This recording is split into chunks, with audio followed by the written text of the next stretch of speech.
Hi hello welcome to Rohini workshop. ಎಲ್ಲರೂ ಹೇಗಿದ್ದೀರಾ? ಚೆನ್ನಾಗಿದ್ದೀರಾ ಅಂತ ಅಂದ್ಕೊಳ್ತಾ ಇವತ್ತು ನಾನು ಕೂಡ ತುಂಬ ಚೆನ್ನಾಗಿದ್ದೀನಿ. ಇವತ್ತು ನಾವು ಎಳ್ಳು ಕೊಬ್ಬರಿ ಹಾಕ್ಬಿಟ್ಟು ಉಂಡೆ ಮಾಡಿಡೋಣ ಬನ್ನಿ. ನಾನು 2 ಕೊಬ್ಬರಿನ ಉದ್ದುದ್ದವಾಗಿ ಹೆಚ್ಕೊಂಡು ಮಿಕ್ಸಿಲಿ ಪೌಡ್ರ್ ಮಾಡ್ಕೊಳ್ತಾ ಇದ್ದೀನಿ. ತುರಿದ್ರೆ ಸ್ವಲ್ಪ ದೊಡ್ಡದಾಗುತ್ತೆ ಅಂತ ಹೇಳಿ ಮಿಕ್ಸಿಲಿ ಪೌಡ್ರ್ ಮಾಡ್ಕೊಳ್ತಾ ಇದ್ದೀನಿ. ಏನಕ್ಕಿಂತ ನಾವು ಉಂಡೆ ಕಟ್ಟಿದಾಗ ಚೆನ್ನಾಗಿ ಬರಬೇಕು ಅನ್ನೋ ಉದ್ದೇಶಕ್ಕೆ. ನೋಡಿ ಈ ರೀತಿ ಪೌಡ್ರ್ ಮಾಡ್ಕೊಂಡಿದ್ದೀನಿ. ಈಗ ಎಳ್ಳು ತೊಗೊಂಡಿದ್ದೀವಿ, ಅರ್ಧ kg ಎಳ್ಳು. ಹಾಗೆ ಅದನ್ನು ಓಪನ್ ಮಾಡಿಬಿಟ್ಟು ಚೆನ್ನಾಗಿ ಹುರ್ಕೊಳ್ಬೇಕು. ಚೆನ್ನಾಗಿ ಗಮ್ಮಂತ ಸ್ಮೆಲ್ ಬರಬೇಕು, ಅಲ್ಲಿ ತನಕ ಹುರ್ಕೊಳ್ಬೇಕು.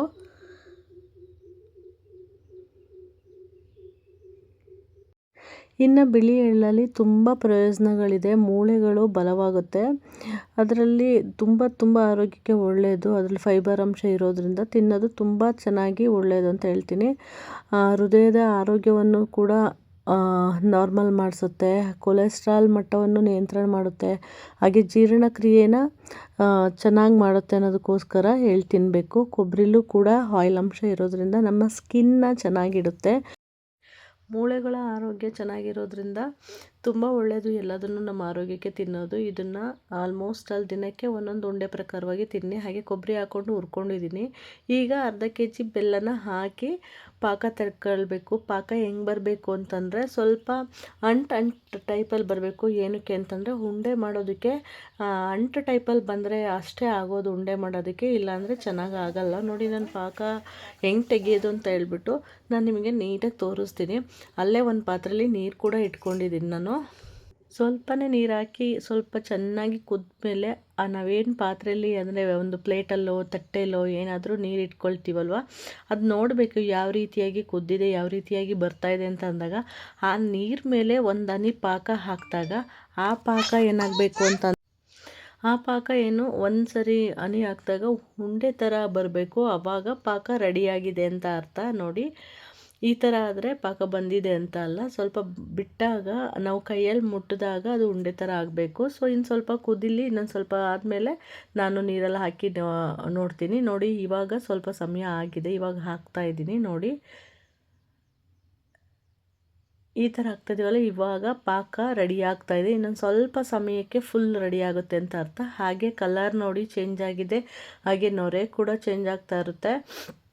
ಆ ಪಾಕನ ಸ್ವಲ್ಪ ತೆಳ್ಳಗೆ ಮಾಡಿದ್ರೆ ನೀವು ಉಂಡೆ ಬರಲ್ಲ. ಮತ್ತು ಅಂದರೆ ಅಂಟು ಥರನೇ ಮಾಡಿದಾಗ ಮಾತ್ರ ಉಂಡೆ ಕಟ್ಟಕ್ಕೆ ಈಸಿ ಆಗುತ್ತೆ. ಸೊ ನೋಡಿ ಇವಾಗ ನಾನು ಕೈಯಲ್ಲಿ ತೋರಿಸ್ತೀನಿ. ನೋಡಿ ಎಲ್ಲದನ್ನು ಪಕ್ಕಕ್ಕೆ ತಗೊಬಂದಾಗ ನೋಡಿ ಅಂಟು ಥರ ಬರುತ್ತೆ ನೋಡಿ ಪಕ್ಕ.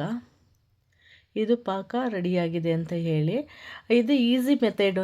ನಾನು ನಿಮಗೆ ತೋರ್ಸೋಕ್ಕೋಸ್ಕರ ಈ ಈಸಿ ಮೆಥಡನ್ನ ತೋರಿಸ್ತಾ ಇದ್ದೀನಿ. ಇಲ್ಲಾಂದರೆ ನಾನು ಕೈಯಲ್ಲಿ ಸ್ವಲ್ಪ ನೋಡ್ಬಿಟ್ಟು ಹಿಂಗೆ ಉಂಡೆ ಮಾಡಿ ನೋಡಿಬಿಟ್ರೆ ಉಂಡೆ ಥರ ಆದಾಗ ಪಾಕ ರೆಡಿಯಾಗಿದೆ ಅಂತ ಹೇಳ್ಬಿಟ್ಟು. ಫ್ರೆಂಡ್ಸ್ ನೋಡಿ ಈ ರೀತಿಯಾಗಿ ರೆಡಿ ಆದಾಗ ಪಾಕ ರೆಡಿಯಾಗಿರುತ್ತೆ. ರೆಡಿ ಆದಮೇಲೆ ಸ್ವಲ್ಪ ಸಮಯ 1-2 ನಿಮಿಷ ನಾನು ಇವಾಗ ಕುದಿಸ್ಕೊಳ್ತಾ ಇದ್ದೀನಿ. ಕುದಿಸ್ಕೊಂಡಾದಮೇಲೆ ಎಲ್ಲ ಇದನ್ನು ಹಾಕ್ಕೊಳ್ಬೇಕು. ಎಳ್ಳು ಫಸ್ಟ್ ಹಾಕೊಳ್ತೀನಿ ನಾನು. ಎಳ್ಳು ಹಾಕ್ಕೊಂಡ್ಬಿಟ್ಟು ಎಳ್ಳನ್ನು ನೀಟಾಗಿ ಪಾಕದ ಜೊತೆಗೆ ಮಿಕ್ಸ್ ಮಾಡ್ತೀನಿ. ಮಿಕ್ಸ್ ಮಾಡಿ ಆದಮೇಲೆ ನೆಕ್ಸ್ಟ್ ಕೊಬ್ಬರಿ ಹಾಕುವ. ಈಗ ಎಳ್ಳು ಹಾಕಿ ನೀಟಾಗಿ ಅದು ಮಿಕ್ಸ್ ಆಗಬೇಕು ಚೆನ್ನಾಗಿ. ಮಿಕ್ಸ್ ಆದಮೇಲೆ ಆಮೇಲೆ ಕೊಬ್ಬರಿ ಹಾಕೊಂಡು ಮಿಕ್ಸ್ ಮಾಡಬೇಕು. ಆಮೇಲೆ ಉಂಡೆ ಕಟ್ಟೋಕ್ಕೆ ನಮಗೆ ಸ್ವಲ್ಪ ಬಿಸಿಲಾದರೆ ಚೆನ್ನಾಗಿ ಕಟ್ಬೋದು. ತಣ್ಣಗಾದ ತಕ್ಷಣವೇ ಕಟ್ಟಕ್ಕೆ ಬರಲ್ಲ, ಯಾಕೆಂದರೆ ಪಾಕ ಏನು ಸ್ವಲ್ಪ ಗಟ್ಟಿ ಆಗುತ್ತಲ್ಲ ಅದಕ್ಕೆ. ಆಮೇಲೆ ಇನ್ನೊಂದು ಪ್ಲಸ್ ಪಾಯಿಂಟ್ ಏನು ಅಂತಂದರೆ ಇದಕ್ಕೆ ಕೊಬ್ಬರಿ ಹಾಕಿರೋದ್ರಿಂದ ನೀವು ತುಪ್ಪ ಅಥವಾ ಎಣ್ಣೆ ಹಾಕೋ ರೀತಿ ಬೇಡ. ಯಾಕೆಂದರೆ ಕೊಬ್ಬರಿಯಲ್ಲಿ ಚೆನ್ನಾಗಿ ಆಯಿಲ್ ಇರುತ್ತಲ್ಲ, ಸೊ ಚೆನ್ನಾಗಿರುತ್ತೆ. ಅಂದರೆ ಬೇರೆ ಏನೂ ಹಾಕೋದು ಬೇಡ. ಮತ್ತು ಸ್ಮೂತಾಗಿರುತ್ತೆ, ತುಂಬ ಕ್ರಿಸ್ಪಿಯಾಗಿ ಬರಲ್ಲ, ಸ್ಮೂತಾಗಿರುತ್ತೆ ತಿನ್ನೋಕ್ಕೂ ಕೂಡ. ನಾನು ಈ ಕೊಬ್ಬರಿ ಹಾಕಿ ಪ್ರತಿ ಸರಿನೂ ಮಾಡೋದು. ಅದಕ್ಕೋಸ್ಕರ ನಾನು ನಿಮಗೆ ಅದನ್ನೇ ಹೇಳ್ಕೊಡ್ತಾ ಇದ್ದೀನಿ.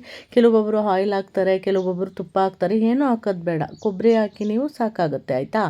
ಹಾಗೆ ಇದನ್ನು ತುಂಬ ಒಳ್ಳೆಯದು, ಹೆಣ್ಮಕ್ಳಿಗೆ ಕೊಡಿ. ಆಮೇಲೆ ಗಂಡು ಮಕ್ಕಳಲ್ಲಿ ಚಿಕ್ಕ ಮಕ್ಕಳಲ್ಲಿ ಯಾರೆಲ್ಲರೂ ಪ್ರೋಟೀನ್ ಆಗಲಿ ಕ್ಯಾಲ್ಸಿಯಂ ಕಮ್ಮಿ ಇರುತ್ತಲ್ಲ, ಅವರು ಕೆಲವೊಬ್ಬರು ಮಣ್ಣು ತಿನ್ನೋದೆಲ್ಲ ಮಾಡ್ತಾಯಿರ್ತಾರೆ. ನಾನು ಇದನ್ನು ಯಾರೋ ಡಾಕ್ಟ್ರು ಹೇಳೋದನ್ನ ಕೇಳಿಸ್ಕೊಂಡಿದ್ದೀನಿ.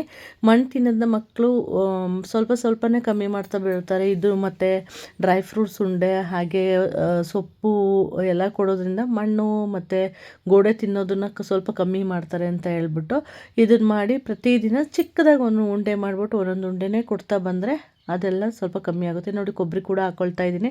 ಕೊಬ್ಬರಿ ಹಾಕ್ಕೊಂಡು ಚೆನ್ನಾಗಿ ತಿರುಗಬೇಕು. ಅದನ್ನು ತಿರುವಿ ಎಲ್ಲ ಕಡೆಗೂ ಸ್ಪ್ರೆಡ್ ಮಾಡಬೇಕು. ಕೊಬ್ಬರಿ ಮತ್ತು ಎಳ್ಳು ಚೆನ್ನಾಗಿ ಎರಡು ಮಿಕ್ಸ್ ಆಗಬೇಕು. ಯಾಕೆ ಅಂತಂದರೆ ಎಳ್ಳು ಕೂಡ ಸಣ್ಣಗಿರುತ್ತೆ, ಕೊಬ್ಬರಿನೂ ಸಣ್ಣಗಿರುತ್ತೆ, ಸರಿಯಾಗಿ ಮಿಕ್ಸ್ ಆಗಲ್ಲ, ಒಂದೇ ಕಡೆ ಕೂತ್ಕೊಳ್ಳುತ್ತೆ. ಸೊ ಹಾಗಾಗಿ ಮಿಕ್ಸ್ ಚೆನ್ನಾಗಿ ಮಾಡಿ ಆವಾಗ ಎಲ್ಲ ಕಡೆಗೂ ಸ್ಪ್ರೆಡ್ ಆಗುತ್ತೆ. ಸೊ ನಾನು ಮಾಡ್ತಿರೋ ರೀತಿ ತುಂಬ ಈಸಿಯಾಗಿದೆ, ಹಾಗೆ ಸಿಂಪಲ್ಲಾಗಿದೆ. ನೀವು ಕೂಡ ವಿತಿನ್ ಒಂದು 2-3 ಮಿನಿಟ್ಸಲ್ಲಿ ರೆಡಿ ಮಾಡಿಬಿಡ್ಬೋದು. ಸೊ ಎಲ್ರಿಗೂ ಈಸಿಯಾಗಿ ಮಾಡಿ ಮನೇಲಿ ಹೆಲ್ದಿಯಾಗಿ ತಿನ್ನಿ. ಇದು ಅಂಗಡೀಲಿ ಹೋಗಿ ತೊಗೊಂಡು ಬಂದರೆ ಸ್ವಲ್ಪಕ್ಕೆ ಒಂದು 10 ಇರುತ್ತೆ, 12 ಇರುತ್ತೆ, 150 ರೂಪಾಯಿ ಕೊಡಬೇಕಾಗತ್ತೆ.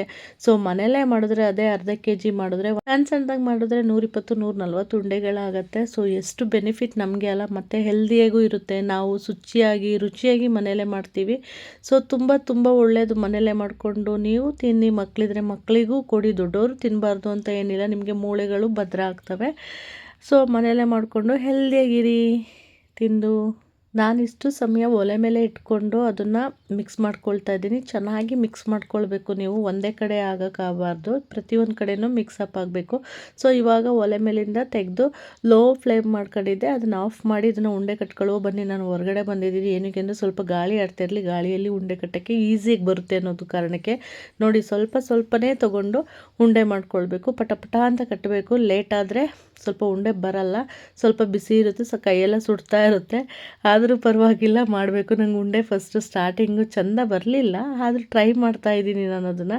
ಬಟ್ ಆಮೇಲೆ ಚೆನ್ನಾಗಿ ಬಂತು. ಸ್ವಲ್ಪ ಅಂದರೆ ಅದಕ್ಕೆ ನಾವು ಪಳಗಿದ ಮೇಲೆ ಚೆನ್ನಾಗಿ ಬಂತು. ಸೊ ಇಷ್ಟೇ ಈಸಿಯಾಗಿ ನೋಡಿ, ನಾನು ಎಷ್ಟು ಚೆನ್ನಾಗಿ ಈಸಿಯಾಗಿ ಮಾಡಿದೆ. ನೀವು ಕೂಡ ತಿಳ್ಕೊಂಡಿರ್ತೀರಾ ಅಂತ ಹೇಳ್ತಾ, ಇವತ್ತಿನ ವಿಡಿಯೋ ನಿಮಗೆ ಇಷ್ಟ ಆದರೆ ಲೈಕ್ ಮಾಡಿ, ಶೇರ್ ಮಾಡಿ, ಕಮೆಂಟ್ ಮಾಡೋದನ್ನ ಮರಿಬೇಡಿ. ಮತ್ತೆ ಹೊಸ ವಿಡಿಯೋದೊಂದಿಗೆ ಭೇಟಿ ಆಗ್ತೀನಿ ಅಂತ ಹೇಳ್ತಾ, ನೋಡಿ ನಾವು ಉಂಡೆ ಕಟ್ಟಿದ್ದು ನಾನು ಒಬ್ಳ ಕೈಯಲ್ಲೇ ಸಾಧ್ಯ ಇಲ್ಲ ಅಂತ, ಹಾಗೆ ನಮ್ಮ ಸಿಸ್ಟರ್ ಕೂಡ ಸೇರಿಕೊಂಡ್ರು. ಉಂಡೆ ಕಟ್ಟಬೇಕಾದ್ರೆ ಸ್ವಲ್ಪ ಬೇಕಾದರೆ ತುಪ್ಪ ಅಥವಾ ಎಣ್ಣೆ ಹಾಕ್ಕೊಂಡು ಕಟ್ಟಿ ಸರಿ ಹೋಗುತ್ತೆ. ನೋಡಿ ಇಷ್ಟು ಉಂಡೆಗಳಾದವು ಅಂತಲೇ ಹೇಳ್ಬೋದು. ನೋಡಿ ಚೆನ್ನಾಗಿದೆ ಅಲ್ಲ, ಸ್ವಲ್ಪ ಕತ್ಲಾಯಿತು ನಾವು ಹೊರಗಡೆ ಕಟ್ತಾ ಇದ್ದಿದ್ದರಿಂದ. ಸೊ ಉಂಡೆಗಳು ಇಷ್ಟು ಚೆನ್ನಾಗಾದವು, ಇಷ್ಟು ಸಿಂಪಲ್ಲಾಗಿ ಮಾಡ್ಕೊಂಡು ಬಂದ್ವಿ. ಸೊ ಲೈಕ್ ಮಾಡಿ, ಇಷ್ಟ ಆದರೆ ಶೇರ್ ಮಾಡಿ, ಕಮೆಂಟ್ ಮಾಡಿ ಮರಿಬೇಡಿ ಫ್ರೆಂಡ್ಸ್. ಬಾಯ್.